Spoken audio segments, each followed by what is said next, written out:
ഇന്നലെ ലില്ലീസ് ഗഫൂർ അല്ലേ അവിടെ വന്നിട്ട് പറഞ്ഞു, എനിക്കെതിരെ കുറെ ആക്ഷേപം, എനിക്കെതിരെ കുറെ കേസുണ്ട്, അതൊന്നും രാഷ്ട്രീയ കേസല്ല എന്നാണ്. മോനെ പന്നിക്കണ്ടത്തിൽ ഗഫൂറെ, രാഷ്ട്രീയ പ്രേരിതമായ കേസല്ലാതെ ഈ PK ഫിറോസിനെതിരെ ഒരു കേസ് ഉണ്ടെന്ന് തെളിയിച്ചാൽ അന്ന് ഈ ഏർപ്പാട് നിർത്തും ഞങ്ങള്. നിങ്ങളെ പിണറായി വിജയൻ കൊടുത്ത കേസല്ലാതെ, നിങ്ങൾ രാഷ്ട്രീയ പ്രേരിതമായി എടുത്ത കേസല്ലാതെ ഏതെങ്കിലും ഒരു കേസ് എന്റെ പേരില് ഏത് സ്ഥലം തട്ടിയ കേസുണ്ട്. ഇങ്ങനെ ഖുർആനൊക്കെ ഉയർത്തിപ്പിടിച്ച് ഇവർക്ക് പച്ച കള്ളം പറയാൻ ഇവര് വിറച്ചിട്ടുണ്ട്.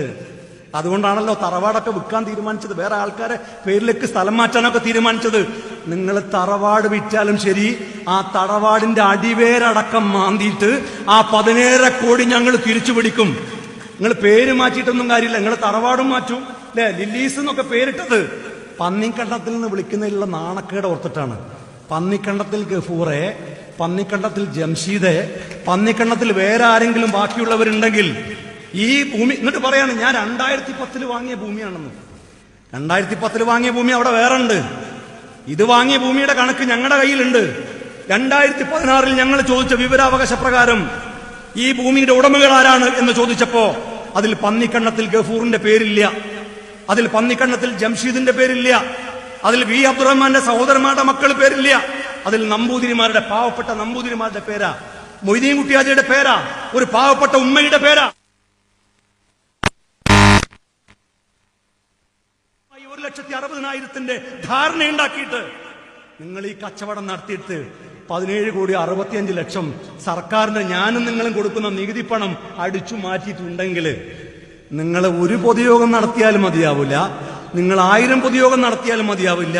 പരമാവധി പിടിച്ചു നിൽക്കാൻ നിങ്ങളുടെ മുമ്പിലുള്ളത് കേവലം 6 മാസമാണ്. 6 മാസം കഴിഞ്ഞാൽ പിണറായി വിജയന്റെ ഭരണം താഴെ ഇറങ്ങി അവിടെ ഐക്യജനാധിപത്യ മുന്നണി അധികാരത്തിൽ വരും. പിന്നെ ഈ പറഞ്ഞ ആളുണ്ട്, ഒപ്പിട്ട ഉന്നത വിദ്യാഭ്യാസ മന്ത്രി. ആ ഉന്നത വിദ്യാഭ്യാസ മന്ത്രി എന്താ പറഞ്ഞെന്നറിയോ? ഞങ്ങളുടെ കാലത്തല്ല, UDF-ന്റെ കാലത്താണ്. അതൊക്കെ പച്ചക്കള്ളമാണെന്ന് തെളിവുകൾ സഹിതം മാധ്യമങ്ങളുടെ മുമ്പാകെ കൊടുത്തില്ലേ?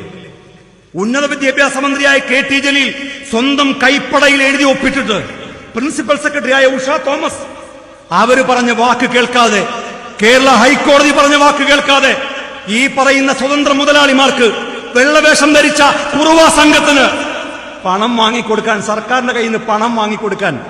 എന്നിട്ട് ഈ ചങ്ങാതി ചോദിക്കാട്ടോ, തിരൂർ ബസ് സ്റ്റാൻഡിൽ നിന്ന് ചോദിക്കാട്ടോ ഏതൊരു കടക്കാരനോട്, അല്ല ഞാൻ നിങ്ങളെ കടയിൽ നിന്ന് എത്ര സർബത്ത് കുടിച്ചിട്ടുണ്ട്, ഇതുവരെ പൈസ തരാൻ നിന്നിട്ടുണ്ടോന്ന്. എനിക്ക് മനസ്സിലായില്ല, ഇതെന്താ അതും ഇതും തമ്മിലുള്ള ബന്ധം എന്താ?